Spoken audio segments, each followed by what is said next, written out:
coming today. We have two presentations.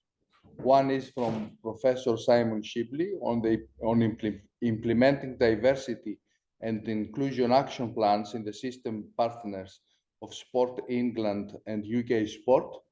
And the second from Dr. Mohsen Shafizadeh on mobility-related indicators of aging in late adulthood. So we'll start with Simon, and we'll have then questions and answers before proceeding to the second presentation. Thanks.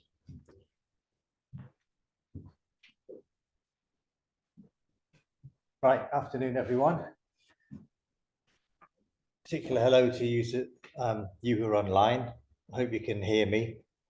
If you can't, shout up, particularly if I go walkabout.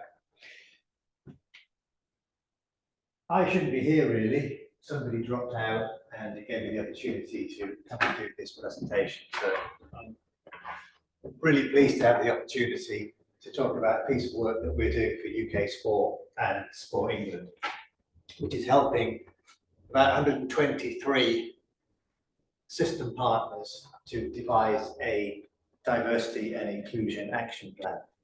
So let me start by explaining what is a system partner. A system partner is any organisation that receives funding from UK Sport and Sport England. We're interested in tier 3 partners who get over £1 million. It's long-term revenue funding rather than a one-off grant, and it's expected to last for quite a long time.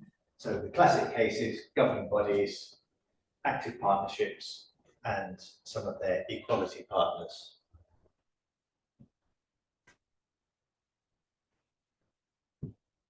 Just demonstrated that this worked. It now no longer works.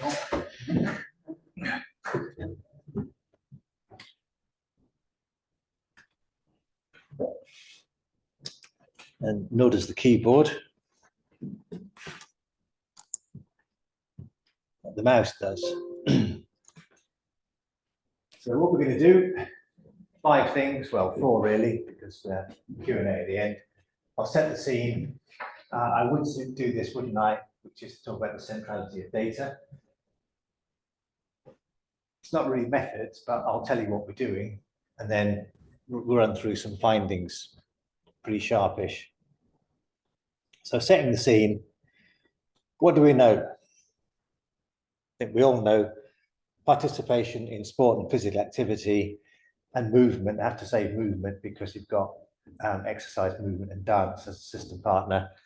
They lack diversity in terms of who participates. This pattern is reflected in sort of a workforce, the volunteers, and I would say probably more so actually than in participation. The paid workforce lacks diversity. 14% of the population are ethnically diverse, roughly. The sport workforce is 7%. Women are 51% of the population. They're 43%, 4% of the workforce in sport. Board diversity is improving, but it's from a low base, and there's a lot of work being done by the headhunters, Perrett Laver and Sport England and UK Sport to bring this about. So the centrality of data. Never in my wildest dreams did I imagine that I would have to get my head around a code for sport governance. This is what's driving the need for diversity inclusion action plans. In the first draft of this, so-called DIAPs were not part of it. And then following the brutal murder of George Floyd and following the work that we did, AKD Solutions did, on tackling racism and racial inequality in sport, this code was changed to include the requirement that if you want our money, you're having a diversity and inclusion action plan. So I'm going to pick on 2 requirements, the 2 new requirements in the code. So if you read the code, particularly if you're suffering from insomnia, you'll see that what governing bodies have to do is specified in requirements. So requirement 2.1, each organisation shall publish clear ambitions to ensure leadership represents and reflects the diversity of the local or national community. So if you're active partnership, you might want to be representative of the population of Yorkshire. If you're a UK governing body, be representative of the population of the UK. And there are massive variations. And the next thing, the only word we're interested in is in all its forms. So diversity in all its forms, and I'm going to show you diversity, not quite in all of its forms, but in quite a few forms. So first up on the left-hand side, under the Equality Act 2010, I should have added this to my list of skills you need to have, is protected characteristics, of which there are 9. But they're not the only measures of inequality, and I've come up with another 9, just out of balance. And the reason why some are in red is because not only are they protected characteristics on the left-hand side, they're also called special category data, which means that you have to be even more careful in the way in which you collect it and use it. And it links to things like health, so disability, for example, gender identity, which is on here as gender reassignment, religion or belief, and sexual orientation, for others. And so if you're neurodiverse, which is something that links to your health, that would be a special characteristic within protected characteristics. And, you know, Sport England, Uniting the Movement, it's all about inequality, reducing it, and we find that people in low socioeconomic groups and in areas of high deprivation are more likely to be inactive, less likely to be active. And this is something fascinating I've come across, is the Social Mobility Commission and the standard questions it asks to look at how people have been socially mobile in their lives. So that's 2.1. 2.2, the requirement, each organisation shall create a diversity and inclusion action plan, hereafter referred to as DIAP. And this DIAP we'll ignore the first one. The second one has this strong commitment to improving diversity on the board, senior leadership, and beyond. And beyond means the workforce, the volunteers, the membership, if you're a governing body. For an active partnership, it might be people with whom you work to deliver sport and physical activity opportunities, and so on. So it explicitly goes beyond the board and beyond the senior leadership team. It has to be published on the organisation's website and have an annual update. Just when you think it couldn't get more draconian, it has to be agreed with UK Sport or Sport England. And part of my job is reviewing them, signing them off from a data point of view, so that UK Sport or Sport England can approve them. Could you make the, the recording just one tap? We can, if you click on it, it will go to one, so you can see the words. You can have this anyway. I'll send you the presentation.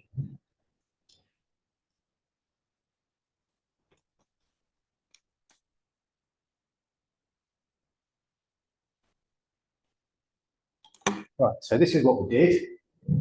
We have something called a partner support questionnaire, which goes out to all the 120 odd tier 3 partners.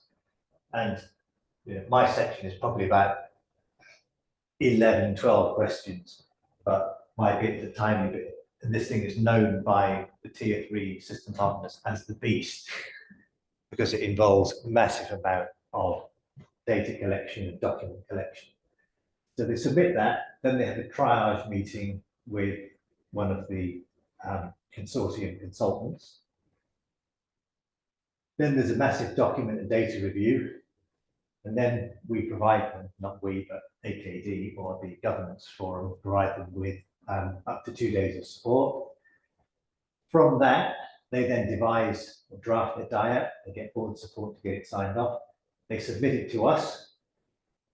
We then give it an independent review, and we'll either sign it off or send it back, and then Sport England, UK Sport will sign it off. So here we are into year 2 of the process, and I've probably read about 6. So that tells you how long it's taking people to get their head around this sort of thing. So some findings. The first one is a bit weird. Why is he showing me data from Sheffield Hallam's HR website? Well, this is my own data, this is me. And the point I'm making here is around ethics and the use of data. We collect data in the university so that we can report on things like the balance of gender, ethnicity,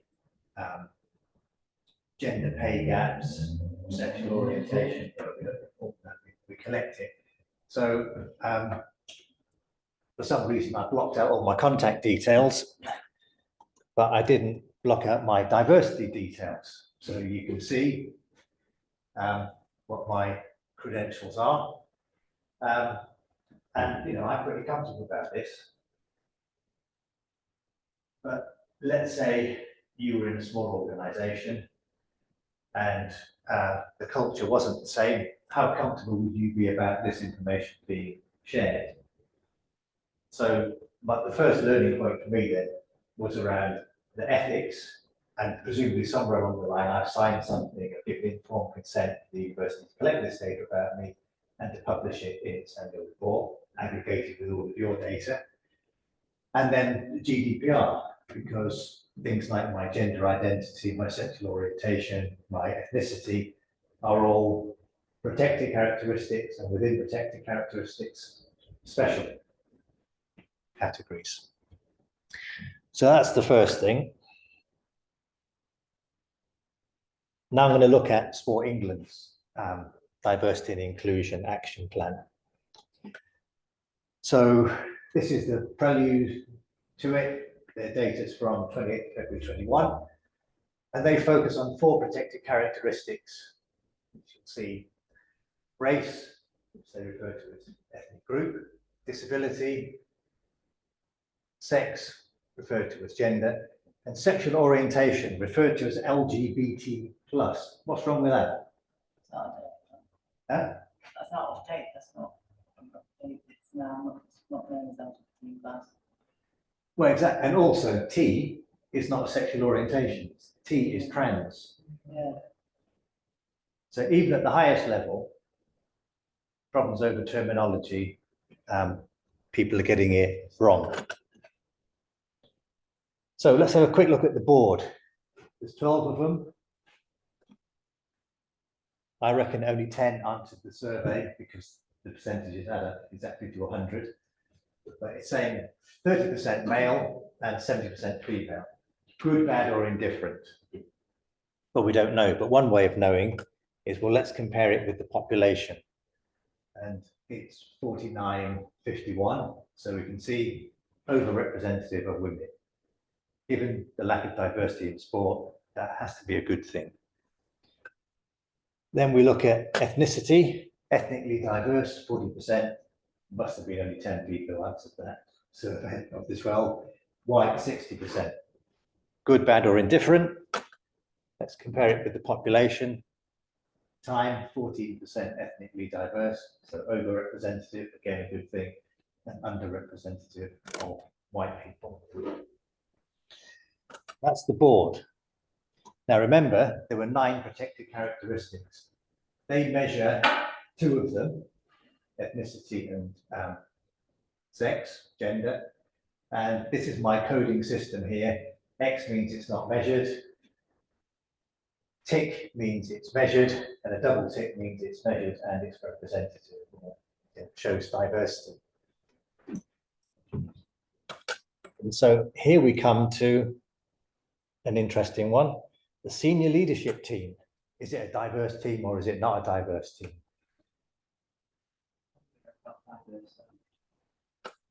That's a trick question, because they're not telling us. This is how GDPR and the Information Commissioner's Office can suppress this stuff. Our exec team is 8 members, numbers are less than 10. Sport England is either unable or unwilling to report its diversity breakdown. So if we go on to the updated table, the senior leadership team, we have zip. But the senior leadership team are employees, so their data could be contained within here. So we look at senior leadership team across 116 system partners whose DIAPs or whose data I've looked at. If we take 10 here, that's being the cut-off point as to when you report and when you don't, the vast majority of these organisations will not be reporting on their senior leadership team, will have an opt-out, which is within the law for the Information Commissioner's Office, is contrary to the Code for Sport Governance. Way to go. And just to put the numbers on it, that's the breakdown by the 116 active partnerships, national governing bodies and other system partners. Only 7% of those organisations would meet the criteria of 10 or more, and therefore being able to report their diversity of the senior leadership teams. Or in other words, 93% have got an opt-out. So Sport England's employees, big organisation in sport, 290 employees. We're not going to go through all of them. You've got the basic principle. They measure 4, as I showed you, because remember the T at trans is not sexual orientation. So for disability, they measure it, but they're not representative of people with a disability or long-term condition. They measure ethnicity, race, again, measured but not representative. But on these two, sex and sexual orientation, vastly overrepresentative of women. Good thing, given society as a whole and sport in particular, and marginally over on sexual orientation. Over meaning having more people who describe themselves as LGBT+ than you would ordinarily expect in the population. So a new skill that comes in here, Robbie will know this, having just got a distinction in his finance masters, is a bit of variance analysis. So 290 employees, if women are 51% of the population, you'd expect 148 in their workforce. There is 203, so they're 55 overrepresentative. Underrepresentative of people with a disability or long-term condition. Say significantly underrepresented of ethnically diverse people, but overrepresentative of, see, I've changed it, I've dropped the T, let's probably call something else now. And this is interesting, that around about 5.5% describe themselves in this way. So if you've got a board of 10 or a staff of 20, is there really any point in applying ratios like that?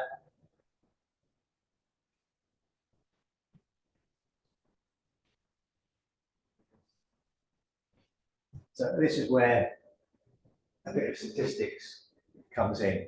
That if you sample 1,000 people, the maximum point of sampling error is at the 50% mark. 50% say yes, 50% say no. So we can apply that to sex, women, 51% of the population. If we surveyed 1,000 people and 50% were women, then the true answer would lie somewhere between 46.9 and 53.1%. But in sports organisations, we're dealing with numbers that are more like here, 10s and 50s. So the amount of variation, are you representative?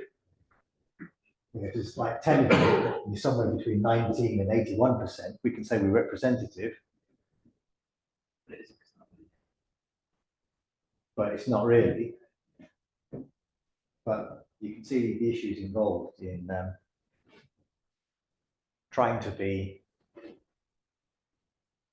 don't know, worthy and representative and inclusive and all the rest of it. But when you start putting the logic of statistics and numbers to it, it's not easy. So it's like back when say got a board of 10, we're representative on, you know, men or women. Like, show us that, be like, yeah, it's okay. You are technically here, but not really.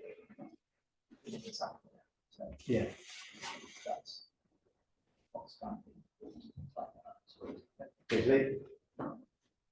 So this is something from the Lawn Tennis Association. They publish data on their board, 12, the council and all these other groups here down to players.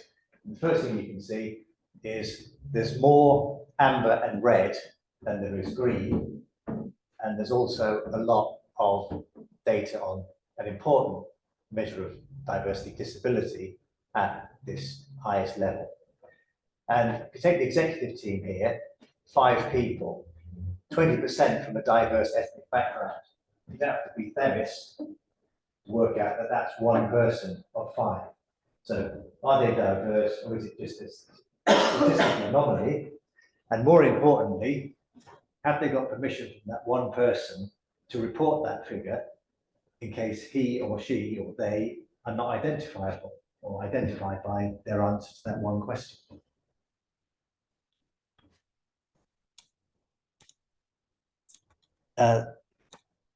The other thing I want to pick on is the pace of change is slow. This is from the England and Wales Cricket Board, and they're doing a comparison between 2021 and 2022.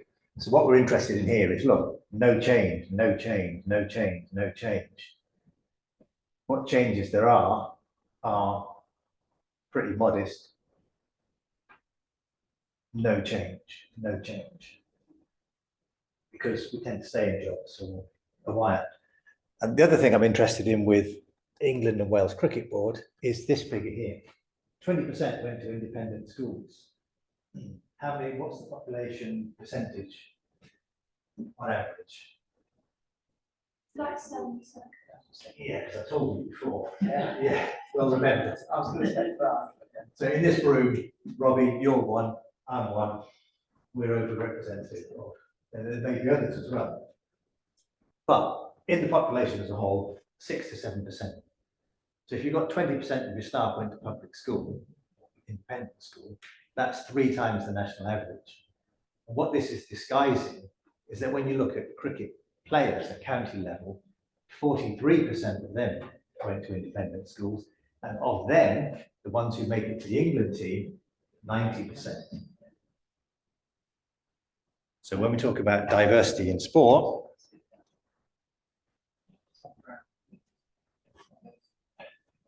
so wrapping up then, key points. 1, the evidence I've showed you shows our industry lacks diversity. Data is key in proving this. The collection, collation, analysis, and interpretation require specialist skills. And the pace of change is slow. And just to finish, what are those skills? Well, ethics, GDPR, information technology, environmental, social, and governance. That's the code, policy, knowing what Sport England and UK Sport are trying to achieve, basic maths, variance analysis, statistics, knowing about confidence intervals, and then probably more importantly, be able to have the conversations with system partners to influence them and coach them to embrace these practices, change what they do, and ultimately to become more diverse. So on that happy note, if there is time for questions, we'll take them. If you haven't got a question for me, I've got a question for you. I've got a question at this time. So I sit on an EDI committee for a national governing body, and it's been eye-opening seeing it from that perspective. And I think it might be just this NGB on its own, but I do think that they concentrate on more. Having a report like this doesn't necessarily, and I know this is with you specifically looking at the board and the people. Do you think it actually helps to make the changes by concentrating on figures and reports rather than actually implementing things and taking time? I don't know if that's a clear question, if I'm being clear enough, but I hope to No, read between the lines what I'm saying. It's totally clear, and the answer is absolutely not. The focus has to be on culture and change and a willingness to be open-minded. I know I'm being recorded, but what I would say is something that I've observed sort of anecdotally is the glossier and more professionally presented some of those stats, so you know what bodies I'm talking about, the less diverse they're likely to be. They tend to create an illusion because they've got the resources to produce these documents and all the rest of it. But particularly if it takes the case of cricket, looks fantastic, but we all know the issues that that sport has had, and it's not confined to cricket either. So in a way, this numbers business is a start in enabling people to get their heads around it, but the real thing is this kind of cultural change, the willingness to do things differently, to see things differently, and so on.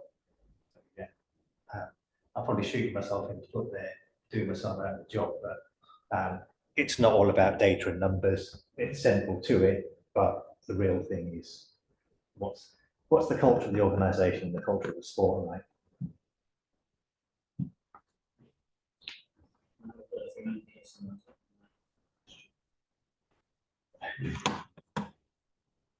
Good shout, Ryan.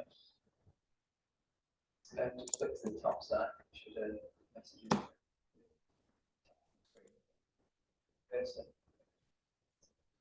Oh, here. Yeah. Now we've been spared. Can I ask you something, Simon? In the case of Sport England, it's very, very impressive how much they have reversed the trend and there are so much female overrepresentation. Is there any concern that an organization may go too far, that you have then discrimination the other way? Also, I didn't understand some of the protected characteristics. Why are they there if they are not measured at all? What does it mean in terms of age? Is it minority, like old age? Or the same for religion? Is that the same as ethnic diversity?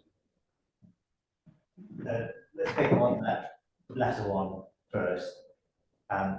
Some of the protected characteristics, like sexual orientation, like religion, like age, when you break them down, they're very small numbers. So it's good that we can be representative of, say, people, represent women because they're half the population, more than people with a disability or long-term limiting condition, 19%, 1 in 5. You get down to some of the more marginal ones, sexual orientation, around about 5.5%, neurodiverse might be 1%, and so on. Age is an interesting one.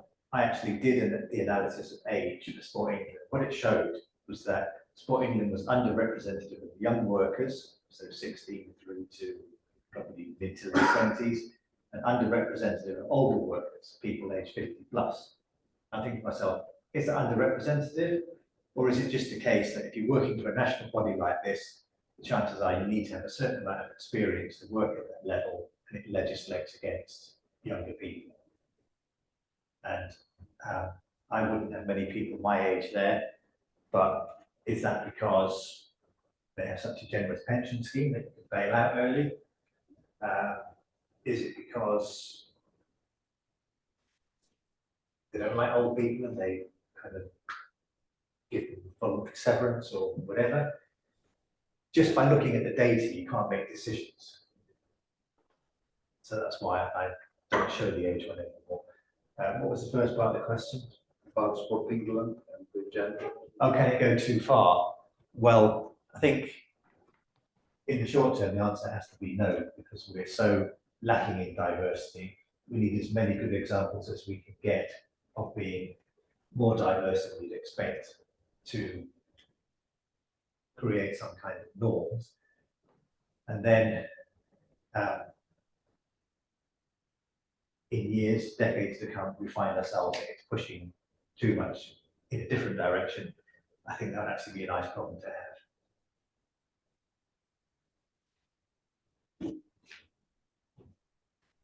My question for you, and you don't have to answer it now, is what's wrong with that picture? Discuss, but not now because we're going to create space for Mohsen. So that's a trick question. What's wrong with that picture? So we have that conversation later, but let's give Mohsen the floor, and let's not applaud me doing my job.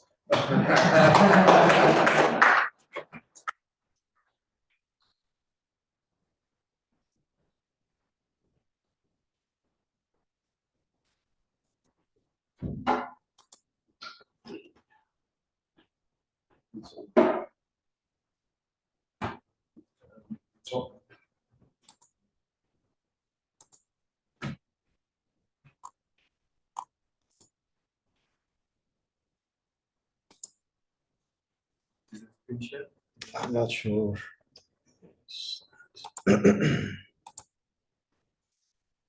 Yeah, no, it's not a screen share.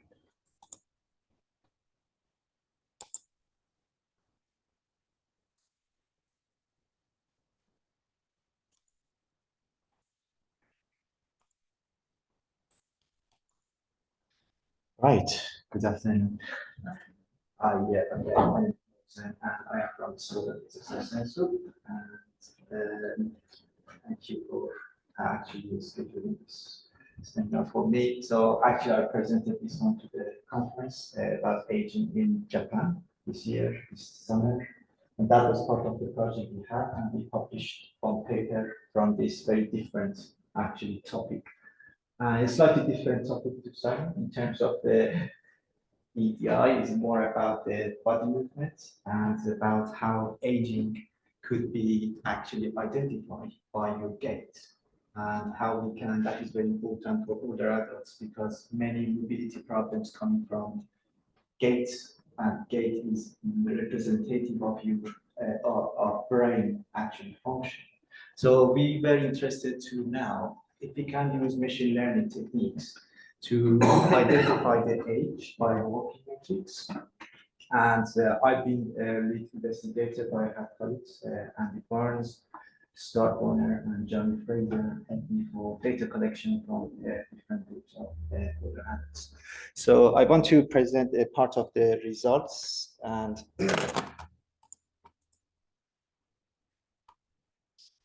yeah, mobility is a main problem for many older adults, specifically if they have a specific condition in musculoskeletal system.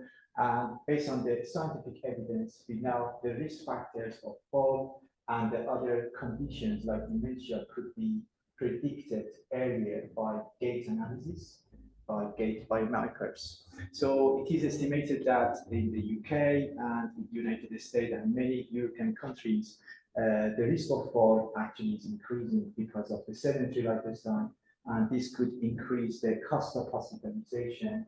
That's the reason early identification of the problem by simple systems and methods could be very, very effective for the health system in order to reduce these costs and also the population and prevalence of the fall problems. Actually, we have different ways to monitor the gait, and why we need assessment, gait assessment, because this is about my body function, and it is a good way to observe the person during walking and understand what's going on in the body. So we have actually different systems to measure it, and also it's very, very common to see the effect of intervention like a balance intervention, like a yoga or other types of intervention was effective for your activity daily living only by gait analysis. So that's the reason gait is significant part of the assessment in clinical settings and can tell us about the health condition as I said before. Functional declines, as I said, physical and cognitive declines could be identified by gait, specifically in older adults, and frailty. And we know this is because of the change in the different body systems.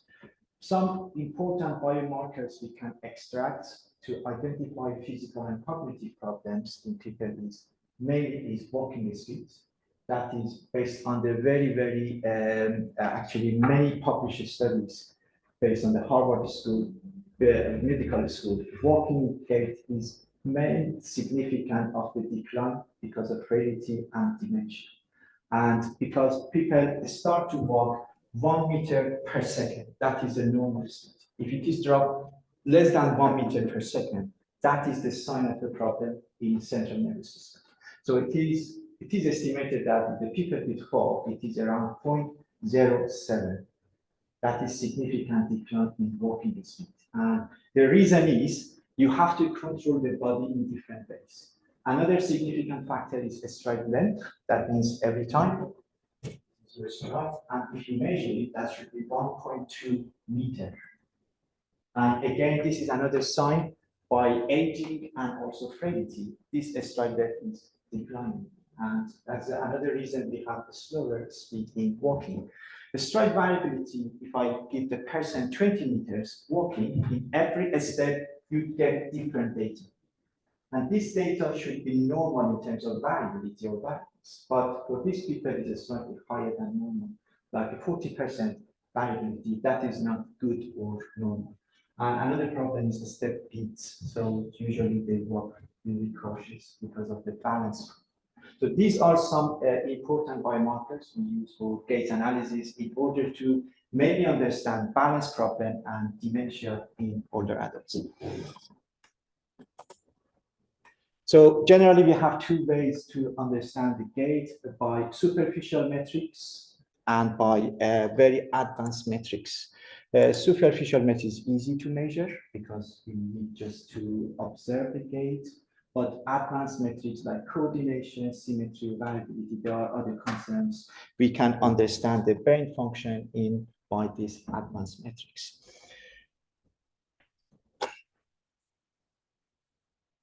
And based on the, again, evidence, advanced metrics could tell us more about the brain function. This is very important. If we don't have technology to measure, it is a simple way for community to understand the prevalence of the health conditions and also prevent this risk actually earlier.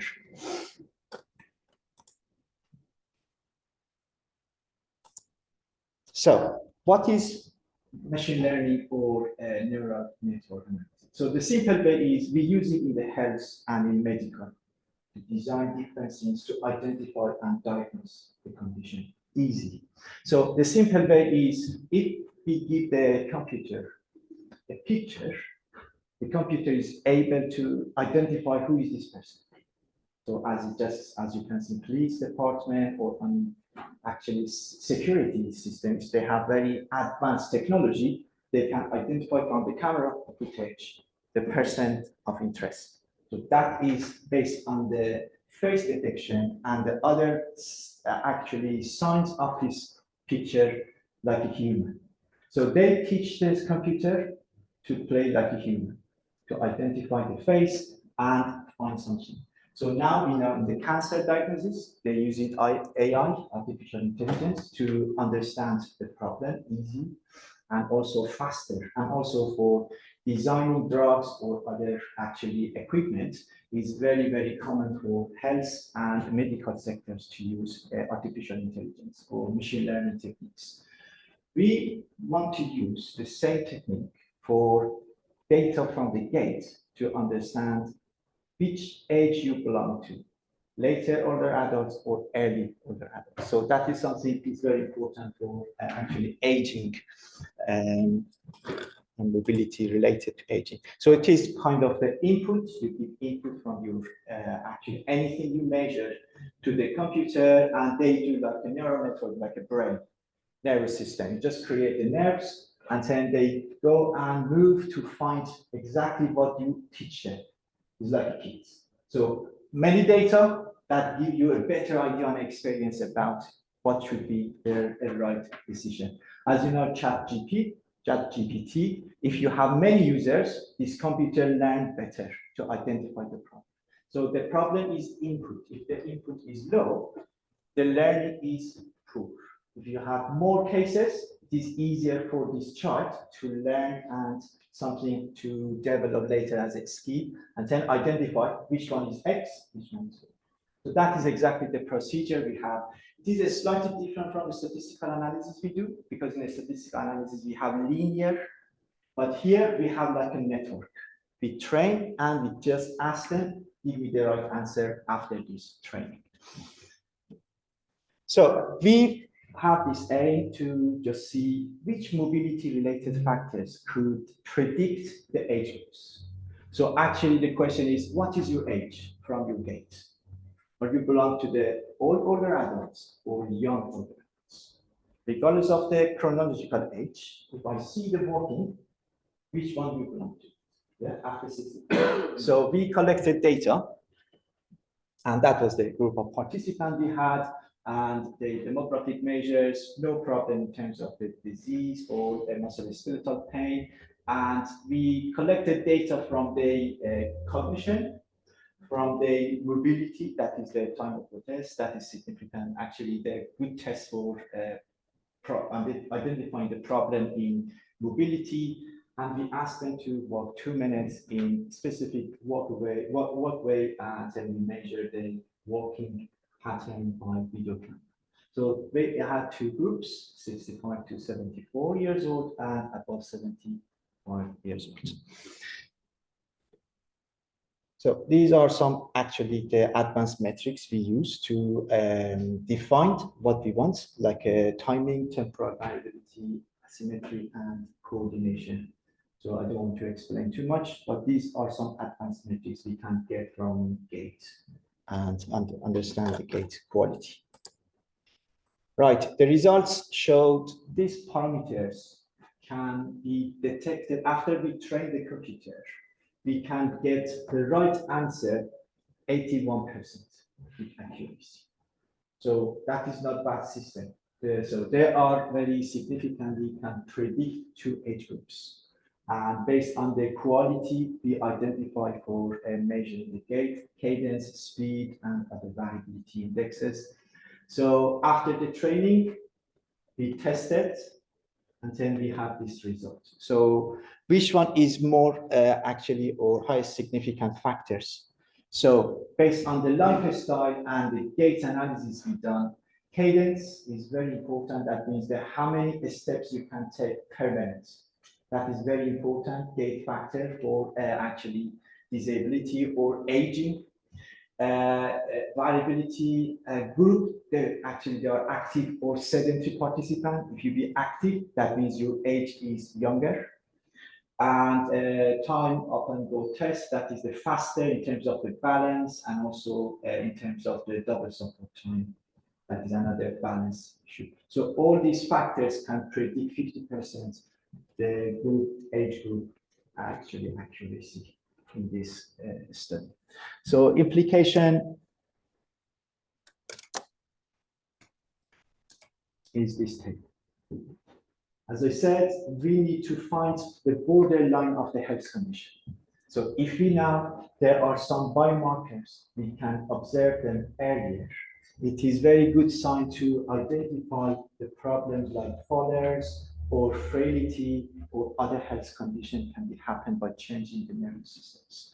So based on this, if we can create like a system or application and simply observe the patient or person and just quantify the rate of the quality of walking, we can predict maybe 10 years earlier what should be the frailty if you have the same lifestyle and the same quality of your walking. So actually this needs more data and more participants to be very, very powerful system for prediction. But these are some kind of the biomarkers could be used for predicting the risk of health condition in community or the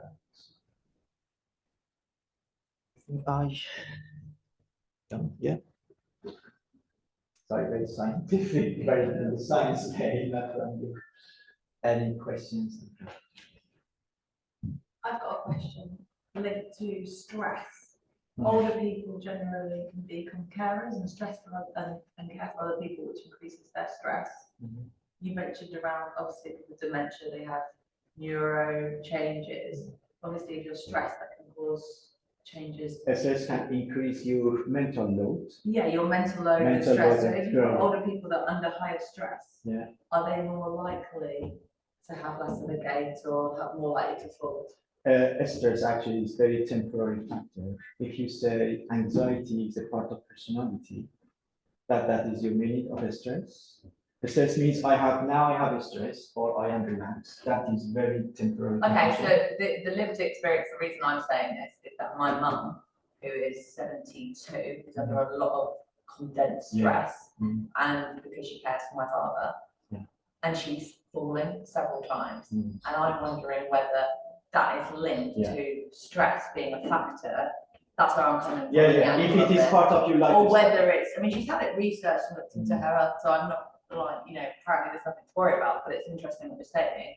And I'm thinking, is it stress related or is that something that's going to affect your gait and your walk because it is neuro, isn't it? If you're yeah, stressed? yeah, exactly. That is actually environmental factors like stress can increase your actually fluctuation in your muscular system and the motor control, that is your brain. Yeah. And that means every day, if you process more information, you gradually spend more energy, and that is not healthy for the body system in the daily functions you have. But there are many factors you have to investigate, it's not just stress. Oh, But yeah, we yeah. know stress is very significant environmental factors, can deteriorate your function, physical or cognitive functions. But if you know how to cope with the stress, you can adapt. The problem in the older adult is resilience. If they don't have capacity or resilience to adapt with the changes, that is the risk factor. Mhm. So just measuring capacity is not enough. You have to measure how I am adapted to the changes because of the environmental or personal factors. That is the key factors, resilience or cognitive reserve. We call it cognitive reserve. That means after the incident, how much you have capacity to cope.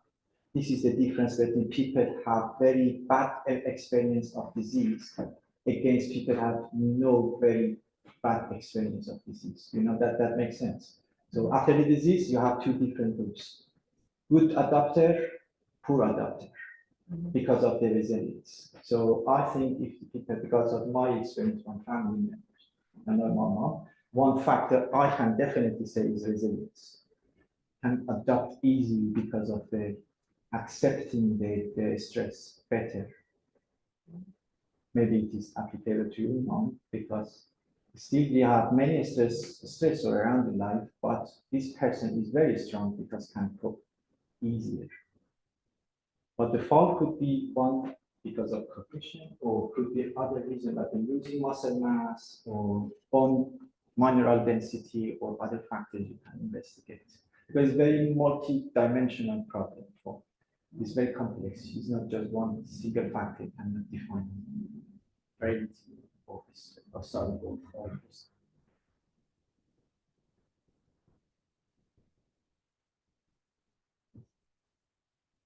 Thanks for that, Mohsen. I thought it was really interesting, both from the perspective of me looking at either my surviving parent or my in-laws, and also myself.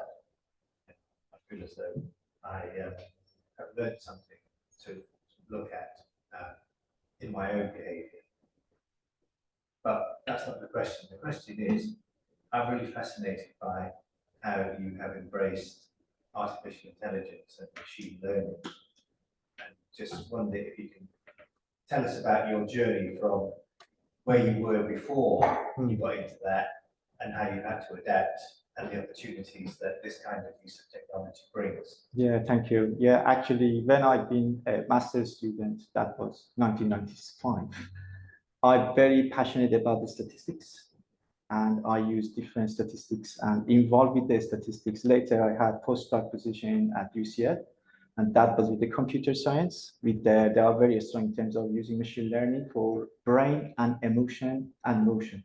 So my job was the measuring EMG, electromyography of muscles, with the people with low back pain.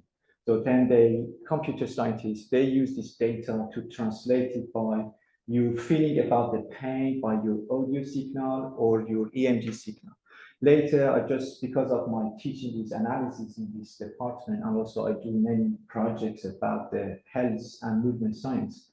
So I can say every day, I involved with kind of the processing.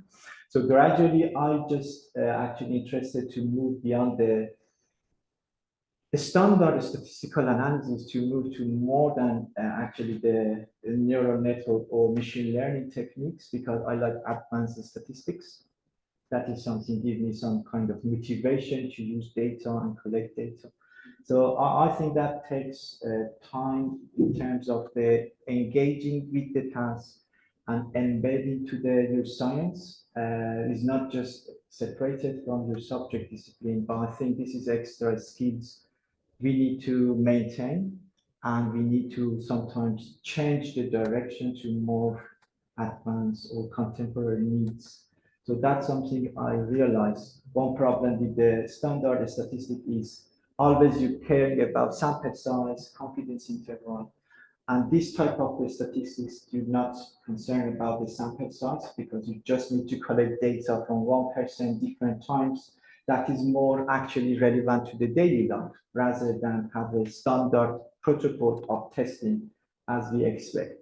So that's something gradually the application tell you more about, okay, that is a good way actually for solving the problems, because there are many things very complicated in our normal life, like a condition, health condition. And now after reading many articles, I realized there are very active groups. They're using this kind of techniques for diagnosis, for treatment, for other things that give you some directions about, okay, that is a way you can apply your science and subject area to more actually problem solving context rather than academic orientation. So yeah, that was my motivation, but I want to say, really, you have to engage continuously, because there is no any stop points. Everything is changing, and you have to learn. Yeah, still I am very naive. Still I'm very inexperienced, but I can see the application is huge. That's something as you do in your actually statistic for your actually projects. There are many opportunities to make it more dynamic analysis, that is from condition transition to every year. Maybe this gives you some idea about maybe something we can learn and develop in the statistical analysis. And that's my advice really. It is just, I think there are other ways to apply the data, the different ways for application.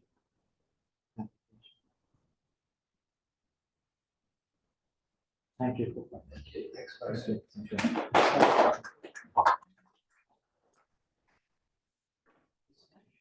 Thank you very much for coming.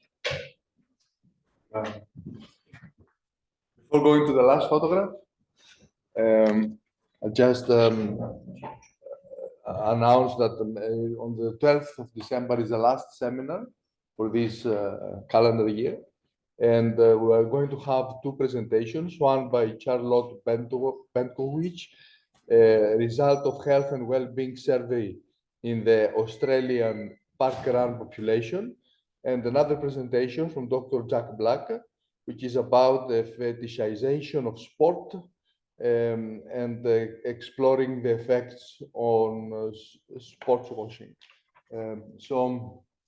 Hope to see you then. And do you want to finish with the last photograph?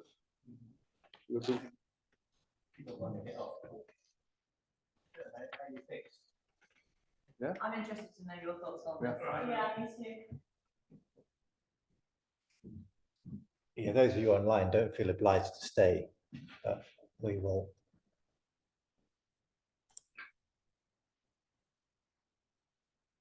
So the fact that it's a male coach is the debate, right? We'll be told so. We turn Zoom off. Oh, no, it's still there. Right.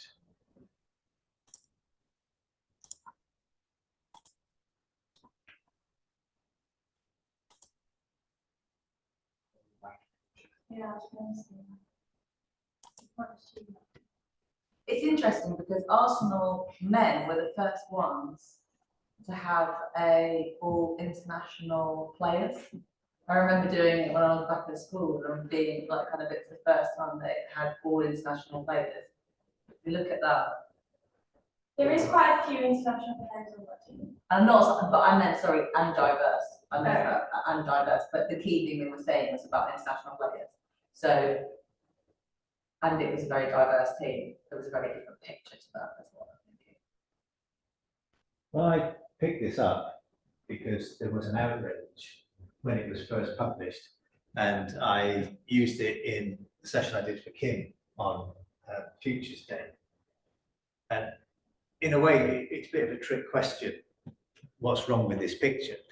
The outrage was it wasn't sufficiently ethnically diverse.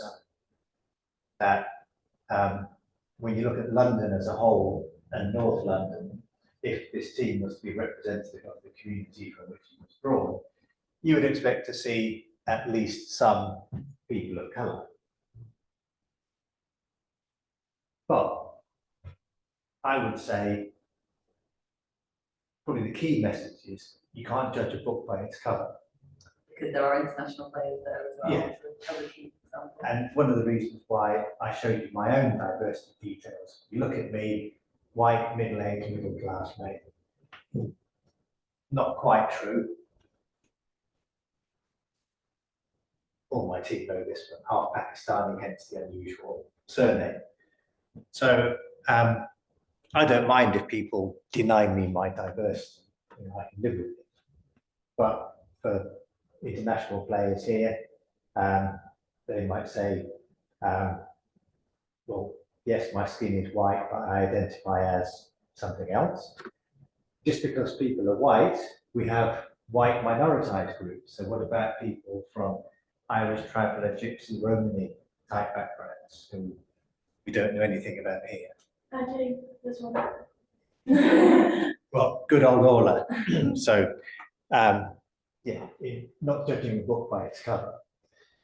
The other thing I would say is the England football team have been criticised for being a collection of blonde ponytails. But there's a different kind of diversity. And in the history of the Premier League, there has never been an openly gay footballer at the time of play. When you look at women's football, it's almost completely normalised that there are same-sex relationships and it doesn't impact negatively on endorsements or behaviour of crowds towards them. So actually, not just Arsenal Football Club, but women's professional football generally is a good advert, in my opinion, for a different kind of diversity. So the point being, just because there's no obviously Asian or black looking players on there, doesn't mean that that isn't an example of diversity, because in its own way, it possibly is. And so the trick question was, don't judge a book by its cover. But if you have international players, would really an organization or federation push equality? This matters at the expense of their ability, because always you have to make a sacrifice. Yeah, and these people don't get funding from UK Sport or Sport England, therefore don't have to do a diversity and inclusion action plan. And the business model is that you recruit internationally. So to try and say a women's professional football team has to be representative of England or Manchester or Northwest London is frankly ridiculous. It just doesn't make sense. If you have this fact, the data, so if you want to explain, this is because of selection or because of development process? Well, now, Mohsen, how long have you got? Because if you went back to some of the stuff that I did that underpinned this research, we know that we have a problem with diversity in sport. But that problem also manifests itself in all other aspects of cultural provision. So whether you're going to arts, theatre, museums, galleries, country houses, and so on, the same inequalities are apparent. And when you strip it back down to societal level, the harrowing finding I found was that 31% of all Pakistani people in this country live in the 10th most deprived decile, so the most deprived 10%. So 3 times overrepresentation. And then when you look at what the deprivation is, it starts off with education deprivation, which leads to employment deprivation, which leads to income deprivation, which leads to housing deprivation, which then leads to health deprivation. So ethnic minorities overrepresented in deprived areas experience multiple forms of deprivation. And it's not a case of saying, I know just the thing for you, here's a ticket for free swimming. That's like a sticking plaster. What we're trying to deal with here is a hemorrhage. And it is about, in the end, I think it's about social justice, that people deserve to have a good education that enables them to get a decent job, to have a decent income, that enables them to make choices about where they live, what kind of health they can access, and so on. And so it's not, from our lens, a sport-specific problem. It's not a DCMS remit problem. It's a societal problem. So we can do what we can do, but if we address societal problems, then what's the expression? Rising tide lifts all boats. And it's interesting then that the places where you have greater equality in society are places where you have relatively high taxation systems and high welfare provision. So the obvious thing being the Nordic countries, where you might pay 40–50% in tax, but you get the social system and social welfare that you pay for. So we started off with Arsenal Football Club. I finish up by saying that something like, in this country, despite the Chancellor's autumn statement, we are probably hideously undertaxed. We get the welfare system we deserve, and it leads to massive inequalities. It is also a question often of cultural continuity. I've seen it's not just in sport and in arts. If you go to classical music concert, it's practically everybody's white. Very, very rarely you see somebody from a different ethnicity. In political parties, the majority of the actively people as volunteers in politics are people that are retired, white. There's no gender problem, but it's very unusual to see somebody, say in Manchester, from an ethnic minority that will stay being political active in these terms. So there is something like in the sports club where I used to run when I could.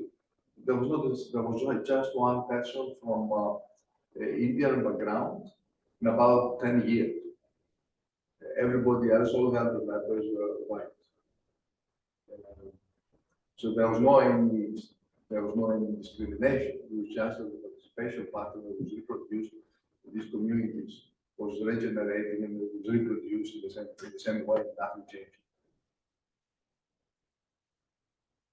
Well, I could go on, you know. One other thing that I found, which I found quite alarming, was we know that participation in sport and physical activity decreases with age. But when you look at Asian and Black populations, on average, they are 10 to 12 years younger than their white British counterparts, and so therefore should have higher rates of participation. And the reality is they have lower. What do you mean that they're 10 to 12 years younger? You mean physically? No, in terms of the average age of a white British person is about 47. Right. The average age of Of the population of this life, so Yeah. let's see what you mean. is 10 to 12 years younger. Oh.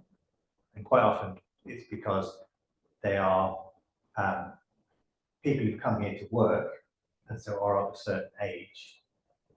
And you would think they would be, as a result, physically more active. But even within the same age groups compared with white British people, participation rates are lower. And kind of takes me full circle that it is a structural societal problem rather than something that is peculiar to sport. Although, clearly we have our issues, but our issues are a symptom of the wider malaise rather than the cause.